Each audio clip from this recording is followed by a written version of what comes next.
ئەوڕانی خۆشەویست لەلایەن دەفتەری سیاسی حزبی دموکرات سلااوتان لێ دەکەم. زۆریش خۆشحاڵم کە بەرەتانێکی ئاوە هاتە پێش کە بتوانم لە نێزیکەوە دەبێت لەگەڵ بەشێک لە پێشمەرەکانی مەڵبەندی سپیسەنگ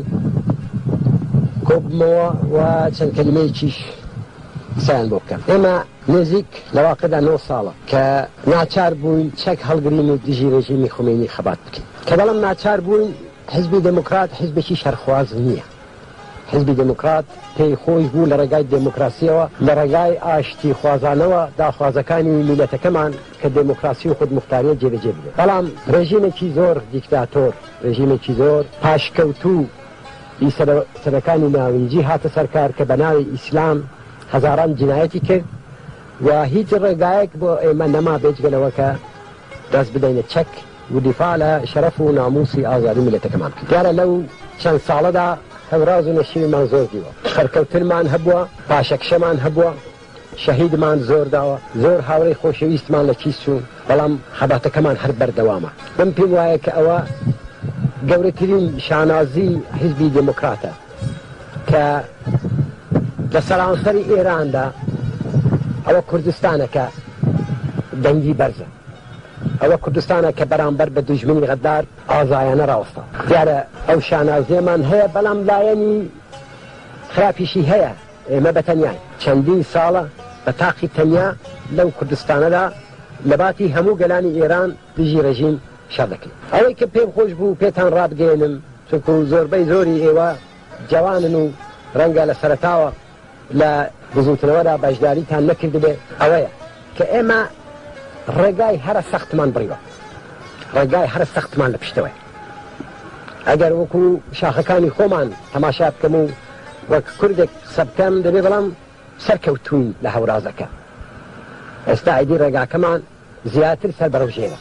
بەڵام مانای ئەوە یە کە ڕێگاکە خلاص بووە، نا دەبێت دیسان هەر خەباتەکەمان درێژە پێ بدەین. بەڵام زۆر سەرکەوتنی گەورەمان بەدەست هێناوە کە ڕەنگە خۆشمان زۆر باش لێی ئاگادار نەبین. یەکەم ئەوەیە کە ئەگەر لە ساڵی 1358 ئێمە بە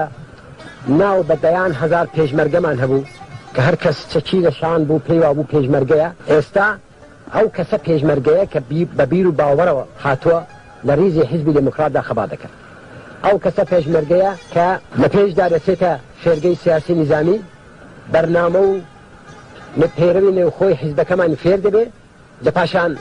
فێری بەکارهێنانی چەک دەبێت، فێری ئوسولی نظامی دەبێت، فێری ئینزبات دەبێت، ئەو جا دەبێتە پێشمەرگە. ئەو پێشمەرگەیە کە ئێستا هەمانە لەباری کەیفیەتەوە چۆنیەتیەوە لە پێشمەرگەی 8 ساڵ 9 ساڵ لەوەی پێش یەکجار زۆر باشتر و بەکارترە و هەروەها بەڕێوەبەری حیزب هەموو ئیمکاناتی خۆی لە اختیاری پێشمەرگەی ناوە. خۆتان دەزانن کە ئەوانەی کە لە داخلدا لەگەڵ ڕێژیمی ئێران تەرەفن، لەگەڵ بەسیجیە کە ئەسیر دەبێ، پاسپارە کە ئەسیر دەبێ، ئەو وەختە تێدەگەن کە پێشمەرگەی ئێمە لەگەڵ هەندێکەم و کووری کە ڕەنگە هەر هەیبێ وەوە هەر دەبێ، لەگەڵەوە زۆر پوختر و تیارترە لە بڵێن چەکداری دژمن. ئەوە بە نەزەری من یەکێک نەتیجەی کارێکی درێژخایەنە کە هەموو حیزبەکەمان هەوڵی بۆ داوە لە کۆمیتەی شارستانەوە بگرە هەتا ڕێگاتە بەرەوبەری حیزبەکەمان کۆمیتی ناوەندی. پێم خۆشە لە ئاخری قسەکانمدا پێتان ڕابگەێنم کە حیزبی ئێمە لەگەڵ هەموو ئەو قسانە کە دژمن دەیکا یا هەندێ گروهی چکۆڵا کە تەنیا قسەیان هەیە لەسەر حیزبی ئێمە دەنووسن بە پێچوانەی هەموو ئەوانە بۆ بەبێ مبالغە ئێستا گەورەترین هێزی شۆڕژگێری ئێرانە. ئەوەی کە ئەرستان دەکەم بۆ تەبلیغات نییە، بە مەسئولیەتەوە ئەرستان دەکەم. لەگەڵەوە ئێمە لە خۆمان بایی نابین، چونکو ئینسانی شۆڕژگێر لە تنگانەدا نابێ خۆی بدۆڕێنێ، لە سەرکەوتنیشدا نابێ لە خۆی بایی بێ. ئەوە کە دەڵێن گەورەترین هێزی شۆڕژگێرین، لە عینی وەختدا مەسئولیەتێکی گەورەتریش دەخاتە سەر شانمان. مەسئولیەتمان لە هەموو هێزەکانی ئۆپۆزیسیۆنی ئێرانی زیاترە، بۆیە دەبێ هەوڵ بدەین ئەو مەسئولیەتە بەجێ بگەینین و بەتایبەتی ئەرچی سەرشانی خۆمان بە چاکی بەجێ بگەین. ئەوانەی نە خوێندەوارن فێری خوێندەواری بن، ئەوانەی کەم دەزانن لەباری سیاسیەوە کتێب و ڕۆژنامە و شتی کە تەماشا بکەن، لە مەسئولەکان بپرسن، کۆبوونەوەیان لەگەڵ بکەن، شت فێر بکەن، هەم لەباری سیاسیەوە هەم لەبارەی نظامیەوە ئیستراحەتی فعالیانی ئەوە هەم ئیستراحەت دەکەی هەم خۆت باشتر ئامادە دەکەی بۆ خەباتی ساڵێکی دیکە ئێوە بۆ خۆتان ڕەنگە لە من باشتر بزانن بەڵام واقعیەتەوەیە کە ڕێژیم گەورەترین مهمترین چەکی خۆی لەدەستداوە ئەو چەکە نە تۆپ و تانکە بۆ ڕێژیم نە تەنزیم و ڕێکوپێکیە چونکە ئەوانەی قەت نەبووە ڕێژیمی ئاخوندەکان ئەو ڕێژیمە یەک شتی زۆر مهمی هەبوو ئەویش ڕۆحیەی بەرزی چەکدارەکانی لە سەرەتای شەڕەکەدا ئەوانەی کە هاتبوون شەرمان لەگەڵ بکەن حاضر بوون تا ئاخرین فیشەک شەڕکە چونکو مشکیان لەوە پڕکرابووە کە دەچنە بەشتی کە دەبێ بکوژرن ئەوە کە پێیان کوترابوو چ بکوژن هەر قازانجیان کردووە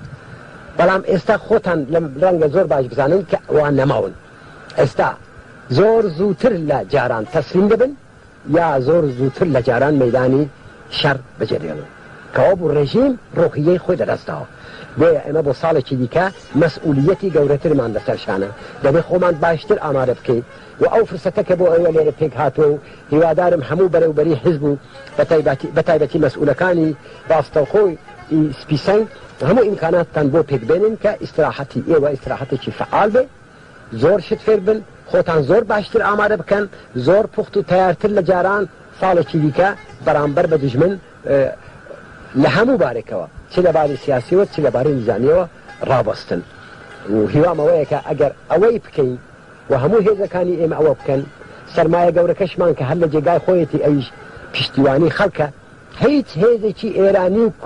لە ئێراندا ئەو پشتیوانی کە خەڵک لە ئێمە دەکا لێ ناکە ئەوە گەورەترین سەرمایە ئێمە جا لەبەرەوە پشتیوانی خەڵکمان لەگەڵ بێ سیاسەتی باش و دروستمان هەبێ ئێوەش ئامادەی تەواوتان هەبێ لەبارەی نظامی سیاسیەوە ئەو وەختە بە نەزەری من سەرکەوتن زۆر هاسانتر و نێزیکتر دەبێت بە هیوای ئەو ڕۆژە داوای سەرکەوتن و خۆشیتان بۆ دەکەم و سپاستان لێ دەکەم کە لەگەڵ ئێمە کۆبوونەوە